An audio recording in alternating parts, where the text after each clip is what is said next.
Welcome back, Mr. Goodberry. The First Star Logistics studio is fully equipped and ready to record.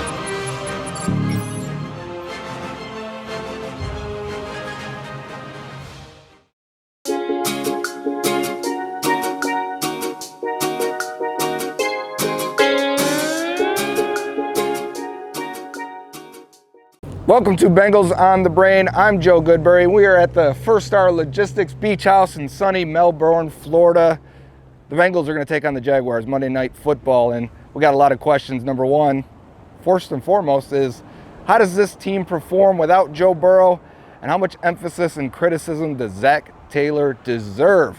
I'm going to get to the bottom of that, and we're going to do a little back and forth with my buddy Malik Wright here. Malik, how you doing, buddy? Good, brother. Good, brother. And we're going to do some putt-putt here up on the roof here and talk about Zac Taylor and the situation going on. I know you've been pretty opinionated. Yeah. You've gotten your point across on State of the Jungle. Yeah. And if you want to share for the people that maybe didn't catch it, where you stand on this? So I think Zac Taylor is a phenomenal head coach, but there obviously is a lapse in play calling, right? The offensive production isn't where we expect it to be in year 5 in the Zac Taylor, Brian Callahan system.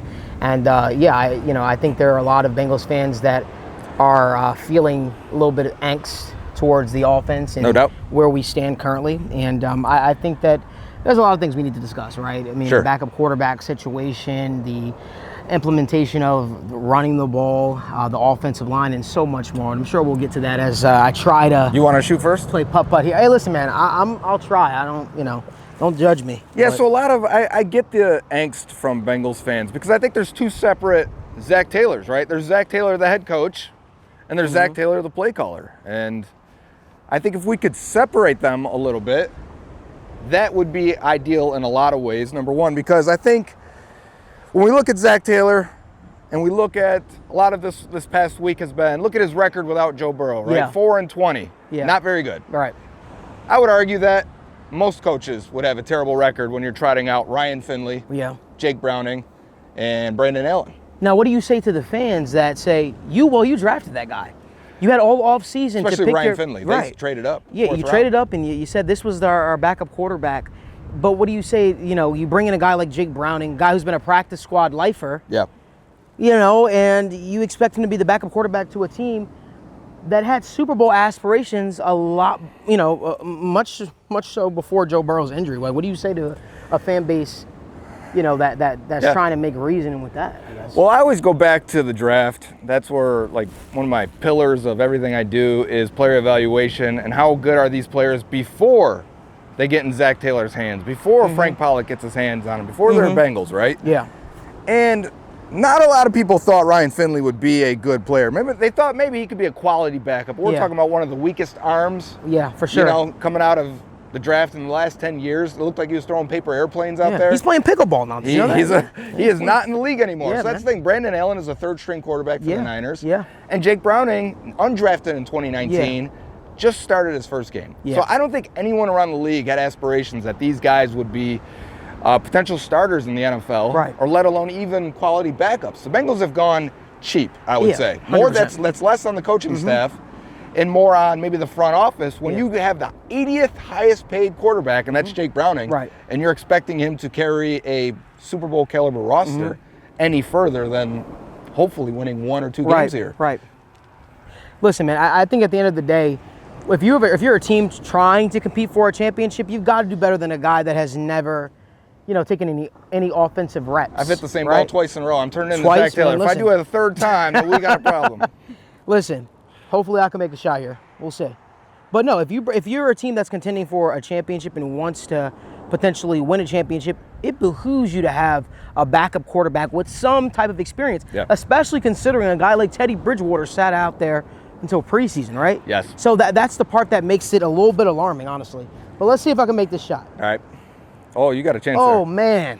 But I will also say, I think now they're going to have to prioritize backup quarterback. 100%. We're not in the offseason yet. We got one eye there, of course. How can you avoid it? But with the injuries Burrow's had now in his first 4 years, you have to say, hey, you guys are going to have to prioritize. You're going to have to spend money at the backup quarterback spot. And this conversation isn't about the backup quarterback. Right. No. It's more about, are you a because I think it might be a fringe population of the fan base that is fire Zach Taylor. Yeah. They're not going to do anything with a guy who can't elevate an offense. Right. But I also think there's a lot of people, and there's probably some middle ground here where you can say, perhaps Zach Taylor shouldn't be the play caller. I agree with that, and you brought up a great point. You said the offense shouldn't. This conversation isn't about the backup quarterback spot. It isn't. 3 shots in a row.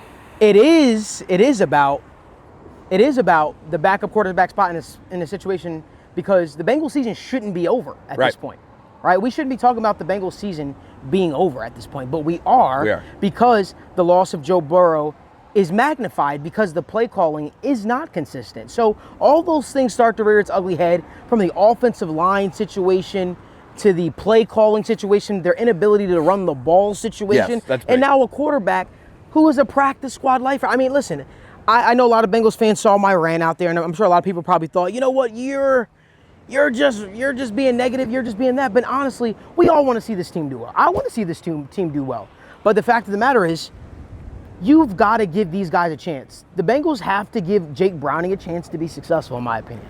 And I don't know if they did that. Would you like to see an offense? Because I feel like versus the Steelers, they trotted out that Joe Burrow offense and said, Jake Browning, you do it. Yeah. And, I think a lot of people would agree that, hey, let's see a more ball-controlled running game, be a little bit more conservative, maybe put the pressure on your defense and run game, and lean on that. You can't have 8 carries throughout an entire game with a backup quarterback, right? I'm gonna come over to this corner. We'll go to that one. Okay, cool. All right, Malik, let's up the intensity a little bit. Let's try and keep score. Now that we had a few practice shots over here, we're going to go, we've got 7 balls here, and we're going to do, we didn't make any before, but if we have to, we'll be closest to the pin. Otherwise, let's go shot for shot, and let's keep the score here while we finish this off, because I got a couple other criticisms of Taylor and this offense while we do it. Number one, I'm with people. I'd run the ball more. I'd run the ball all the time right now with Jake Browning as your backup quarterback. But I expect them to be bad running. That's the difference, I think, between how I feel about it and of how a lot of other people feel about it. Wow. Oh! All right. Because I would love to see them run it 30 times and run into a brick wall 20 of them.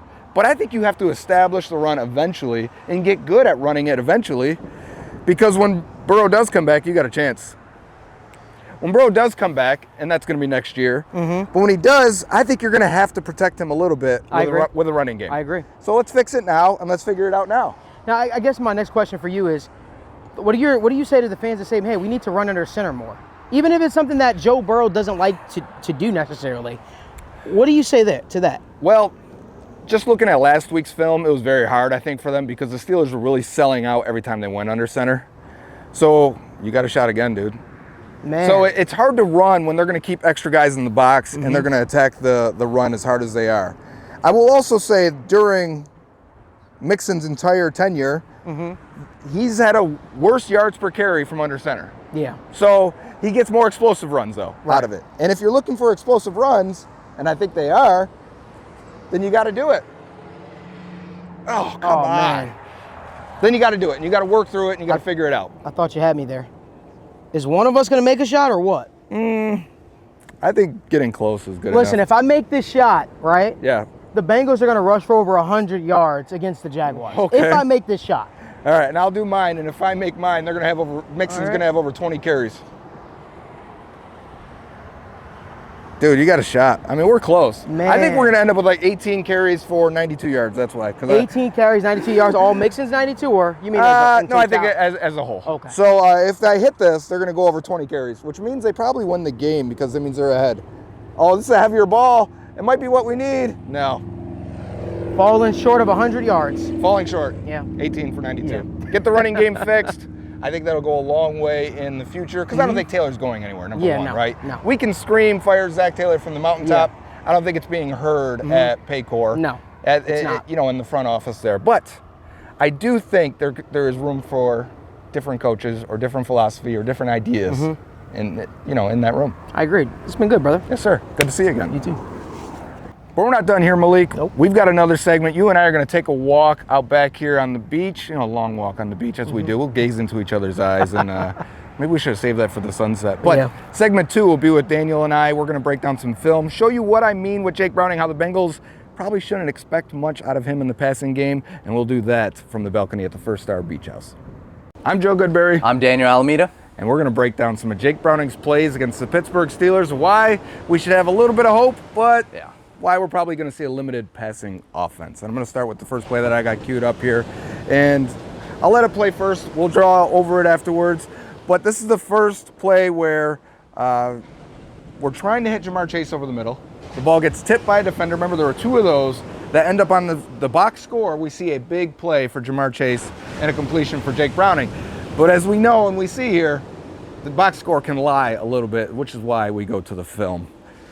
And let's edit it, and let's take this back to the beginning and draw on it a little bit, and so we can show what we've got going on this play.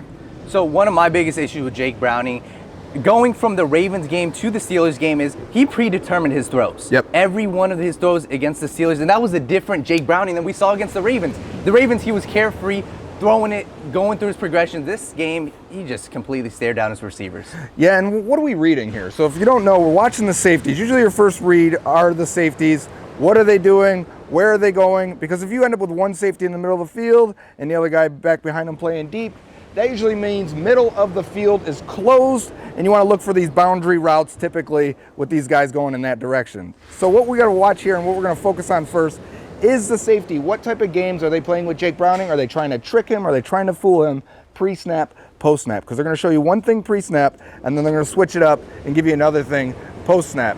So as you watch these safeties here, as the snap's about to come, they're still both in deep cover two. And in fact, they're going to start showing and trying to really sell to Browning that, hey, we're going back, we're playing middle of the field open. And for the Bengals and Browning, knowing he's got Ja'Marr Chase running right here, you should be able to exploit that, and that should be wide open. Watch these safeties. Right before the snap, you're even going to see this guy's definitely running backwards. And right as the snap comes, there we go. So now as the snap is happening, Browning now needs to have a post-snap read. And what we ended up with is one safety going back, and this safety is buzzing down to the middle of the field in a robber coverage. Browning never sees him. He never adjusts, and we've got Chase going right to the middle, which is how he ends up in that situation. And Joe, one of the things that concerns me is that's basic football. Basic football is read the safeties, right? And as you can see, you can tell he's going into a robber roll. You would think, all right, that shows me it's cover three. Let me get away from the middle of the field. What does Jake Browning do? Joe, show me. So as you see right here, he's going to keep his eyes locked in and throw it over the middle. I think the better angle is when we get to the end here, when we get to the end zone angle, you can definitely see what I'm talking about. Right at the snap, we got a good pocket, and Browning's eyes right here are locked in this direction, waiting for Chase to come up and curl right here. I mean, it should be open if both safeties continue to be both deep safeties, but they're not. We got one guy going to the middle of the field, and this guy coming right up the middle. And by the book, this is even something I saw with Derek Carr. He said, by the book, the coverage says it's going to be wide open. Well, football isn't by the book all the time. You got to improvise, and that's one of the biggest issues with Jake Browning. Improvising was not a thing here. And you see right here, I think Trent Irwin over the middle of the field. That's your next read. And that dude, wide open, middle of the field. That's your read, Jake. So next play here, similar situation. This one does not get picked. We're going to have a situation. Watch the two safeties. Right at the snap, right? Same thing, Daniel. Didn't we get it again? They're showing me one thing pre-snap here with this safety right over top of Tyler Boyd. I'm thinking I've got man coverage, and I can hit an easy out route here. And what we have is a slant by Chase, flat by Boyd. But watch the safeties right at the snap. You're going to see he's running back. Now you got to have a post-snap read. It's cover two. Middle of the field is open. We should not be throwing to the flats because that flat defender is sitting on it. And if you watch this end zone angle, watch Jake Browning's eyes. He's never going to take his eyes off it. He goes directly left and locks on and throws it no matter what. And I know a lot of people are going to say, all right, so what should Jake Browning have done? Well, when you look here, you got a linebacker, Ladin Roberts, not one of the best coverage linebackers. Not at all. So you see right here, his hips are flipped outside. What is the route Trent Irwin is running? An in-breaking route. And it's wide open over the middle of the field. Trent Irwin, quick slant. And we've seen him hit this time and time again. We saw Jake Browning do this with Tyler Boyd. Jake, this is your read. Get off your first read. And Trent Irwin, middle of the field, is open. This is a first down for Trent Irwin. Yeah, I want to draw it real quick for them, right? So As we get to this point right here, when we see both safeties are open, right? So both safeties are opening for a 2-deep coverage, and this middle linebacker, a lot of times in this, he's going to open up to the side with the three receivers, right? 1, 2, 3. We got going this way. So he's going to open this way. But what the Bengals have, or like you said, we got 2 in-breaking routes here. You could either hit one of these guys over the middle directly right away, or even if you wanted to do a half-field read here, okay? And we got slant, flat. We got slant, flat. What you could do is there's going to be 2 windows. If he's covered here because this guy squats and sits on it, the next window is right here for Jamar Chase. This should be an easy completion and a simple read for Jake Browning. And show him the end zone angle. You guys can see Jamar Chase comes open. Right there. Right here. Here's the window. That's that second window. Exactly. Now we go to where, so we almost have 2 interceptions, right? The Bengals are still in this game somehow. And he finally throws the interception. The Steelers get the one they want. And it's a situation where they don't so much rotate the safeties at the snap, so a little bit different. They're showing a single high safety here. It'd be very weird for one of these guys to run all the way back and into a cover 2. But what you can do is you could rotate your corners, and you see how far off these corners are. Instantly, I would think cover 3, middle of the field closed, and I can hit Chase, who's just going out right here, okay? He's just hooking up on the boundary, and he should be wide open.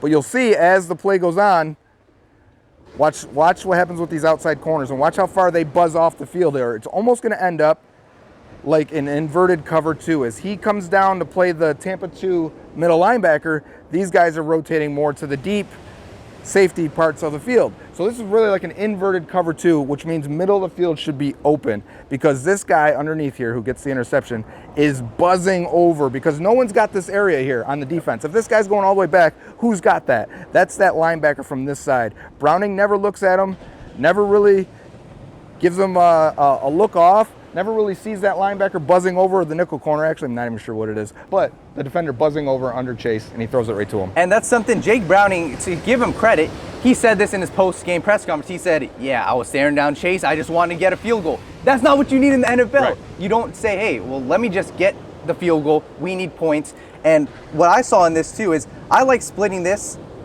Give me half the field. Right. Give me half the field. I see 1 defender, 2 defender, 3 defender, 4 defender, 2 offensive players. Right. What I look at on this side, Tanner Hudson, you got Trent Irwin, and you only got 2 defenders. 2-on-2, this is the side, and same thing, Jake Browning, you don't go through your progressions. You stuck with this side of the field, go to the other side. This is the side you want to target 2 defenders, 2 receivers, that's your move. And the problem is he never sees it. Yep. So as we get to the end zone angle, you're going to see he doesn't even look to the right, doesn't even look over the middle of the field. He doesn't even post-snap check these safeties. Watch Jake Browning's eyes real fast. He's going to go instantly left, and that's it. Throw it. You can't do that. That's not the way to play football. No. Let's go to the next play. Daniel, you got one that you cut up. Yep. This play shows me everything that I need to know about you Jake paused Browning. it at the perfect spot, though, to be honest with you. He's putting up the Randy Moss. I'm gone. So what I'm seeing in this, first off, clean pocket, right? Yep. Obviously, you got edge rusher, but you got clean pocket. Take chances. Take chances, and this is exactly what Jake Browning is, right? He's, not to disrespect the guy, but he was a practice squad quarterback. Right. And you see right here, this is his read. His read is Tanner Hudson the entire way. Doesn't even look off of Tanner Hudson. And when you see, you got Jamar Chase, your best player, one-on-one. This is Joey Porter, what he's doing. This is a cover 3 look. Cover 3. Joey Porter is reading the eyes of Jake Browning, and he's biting. You're going to see Jamar Chase one-on-one, wide open in this pocket. This is the pocket you throw to. And Joe, not to be disrespectful, but this is your second read, and you don't even go to your second read. So Jake Browning, you've got to take chances in the NFL, especially if your main guy is one-on-one, and he's wide open with his hand That's a touchdown. in the air. You know the part that really bugs me about it the most is when we get to the end zone angle, you're going to see why does this corner end up so flat-footed and allowing Chase to beat him? It's because their eyes are on the quarterback. So you watch Browning, right? And watch when he gets a little step right there, okay? He's hit his back foot. Everyone's kind of getting flat-footed. They're like, all right, the ball's coming out quick. This is a quick passing offense. Well, Browning doesn't throw it there. This is when the corner plants his feet. Browning now adjusts. So his first read, look, it looks like he's looking at Chase, right? Yep. His eyes are more to the middle of the field. He comes off of Chase to throw that out route to the tight end, who's completely covered. And in the NFL, one of my favorite traits is when quarterbacks can look off the safeties and when they can hitch. It looks like he hitches, gives a little shoulder, but he doesn't go to Jamar Chase. He gives a shoulder, gets Joey Porter to bite, but he doesn't utilize that to his advantage. And sure, this guy's coming around the corner, but like as a pocket and pockets go, and we've seen some bad pockets in Cincinnati, like step up, bro. This is the NFL. Right. And this is I need as you to good get as up right it's gonna there. get. Oh, we both tried to draw the same thing. I need him to move up and just Yeah. let it go. Plus, this is a quick throw. We're talking 1.5 seconds to 2, gone. And listen, I can make this throw, right? Not to be like we can. We're gonna have to go test that out then. We're going out I to the think we beach. might Let's see if have you can to. make this throw. All right, Daniel, what do you think? Jake Browning?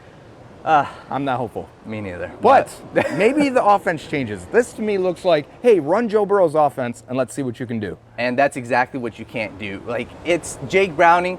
My biggest thing to you, take chances. Throw to T. Higgins. Throw to Jamar Chase. F it. Something good's going to happen. And my is the hope for Zach Taylor of let's not make him Joe Burrow. Let's lean on the run game a little bit. Daniel, thanks for joining me up here for the film review of Bengals on the Brain. We've been having a great time in the First Star Logistics Beach House. I mean, we're hanging out, playing games, putt-putt, air hockey.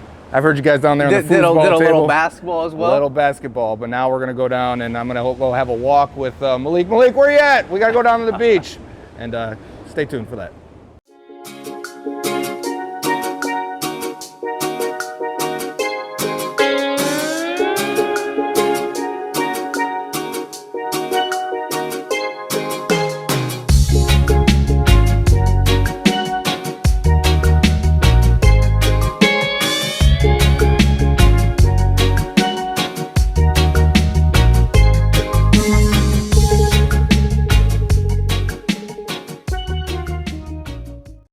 All right, so Joe, you and me both have unique stories of how we both became Bengals fans.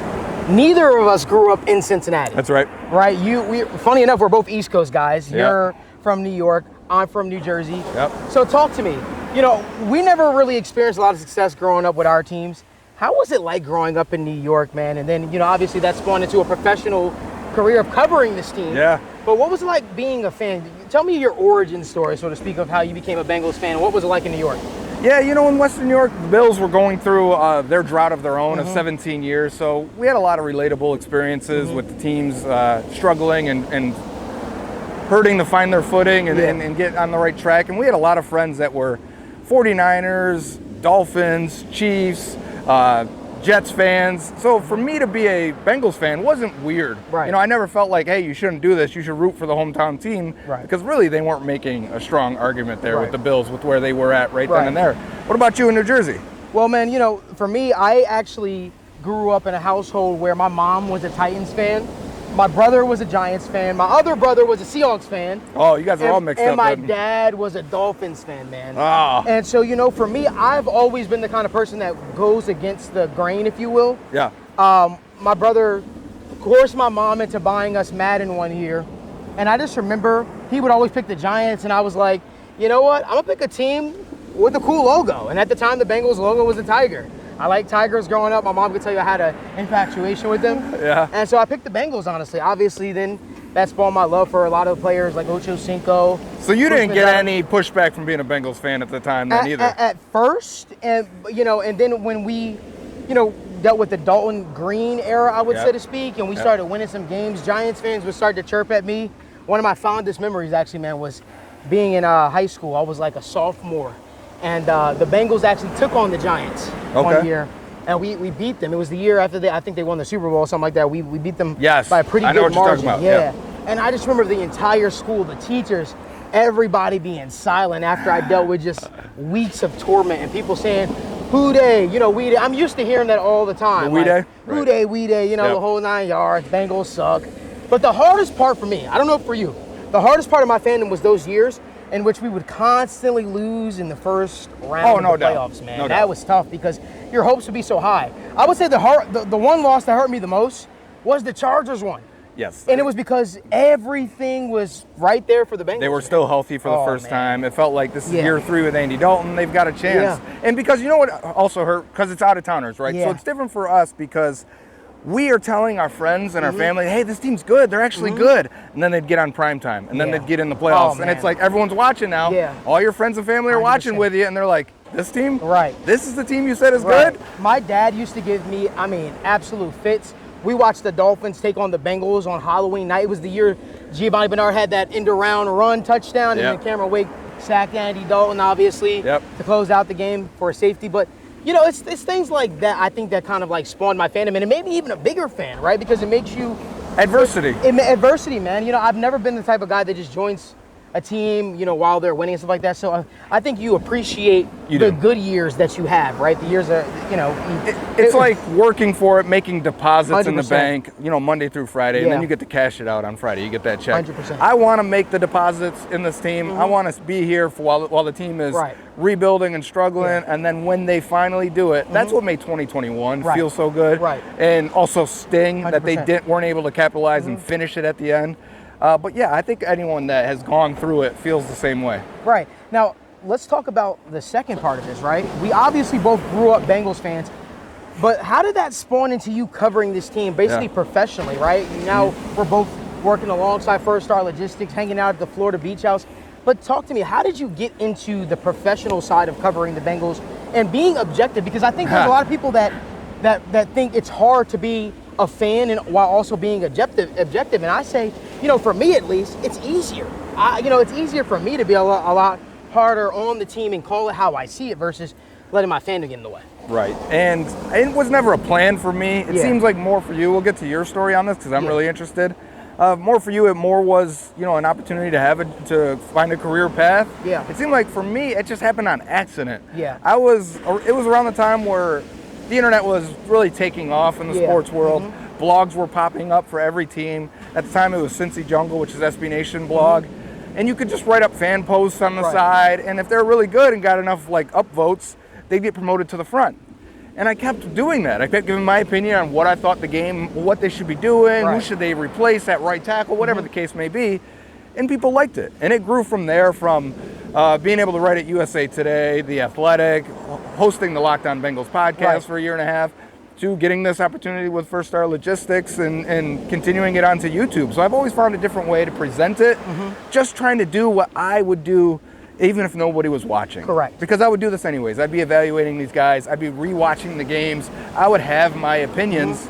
I just take time to flesh it out, and with the resources First Star gives now, I can do it better than ever. Absolutely, man. I couldn't agree even more. It definitely helped take the content to the next level.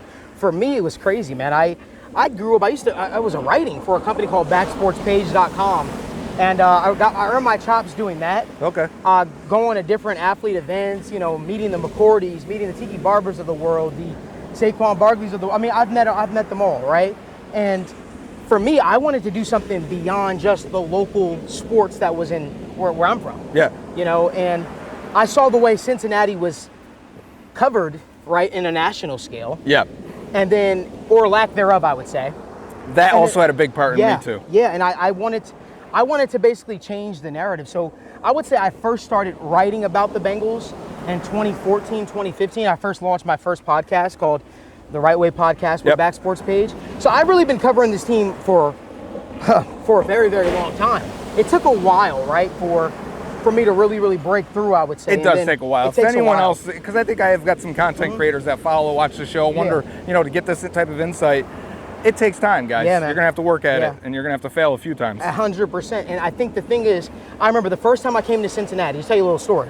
First time I came to Cincinnati, I had $200 to my name. Okay. $200 to my name. I was working at a place called Lids, right? Yep, I know Lids. Working at Lids, and I remember I got a weekend off. And I came to Cincinnati, and the first camp I ever covered was Joe Mixon's camp. Covering Joe Mixon's camp that he does for the youth. Oh, that one, yes. Yeah, with AJ Green, and I made some connections. I met some people there, and that's sort of how I first got my breakthrough, right? But first coming there just because I wanted to offer a different perspective. And you took a chance then. I took a chance. You have to. My mom was like, "You're crazy, $200," and that's after the hotel stay and all that kind of stuff.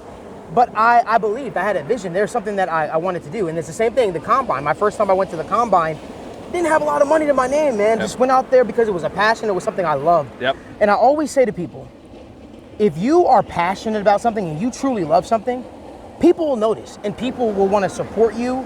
And, you know, those doors that you're not even expecting to break through, right? It's always the unexpected. Will open up for you, man. And that's sort of what happened.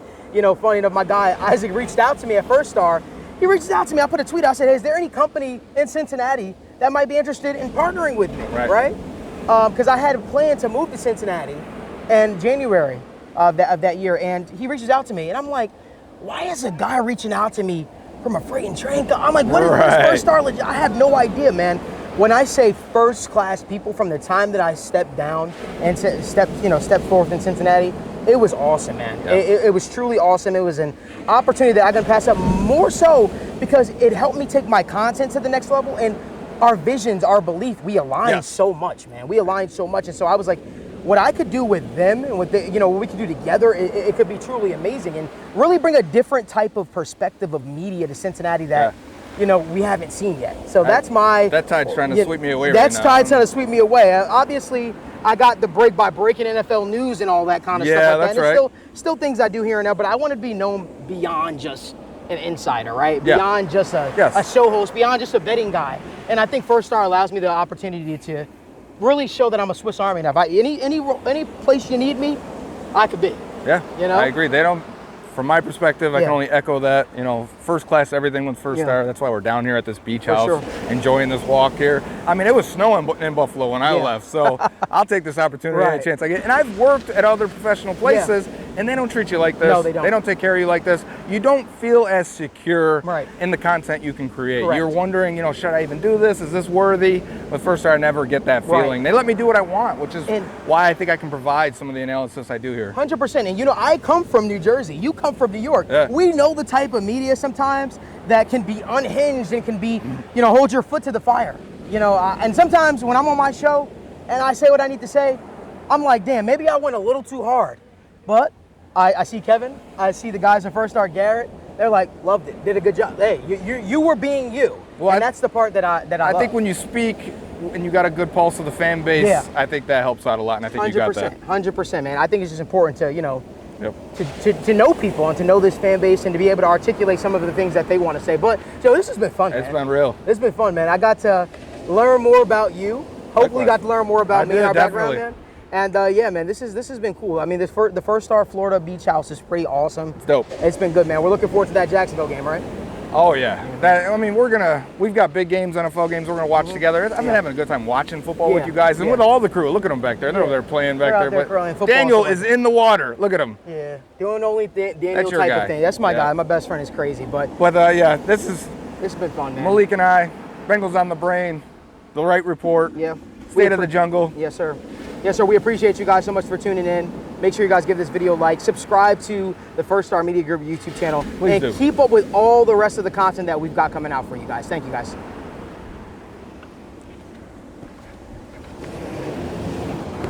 Dave Lapham here, and every day I am grateful for my experience to have played professional football.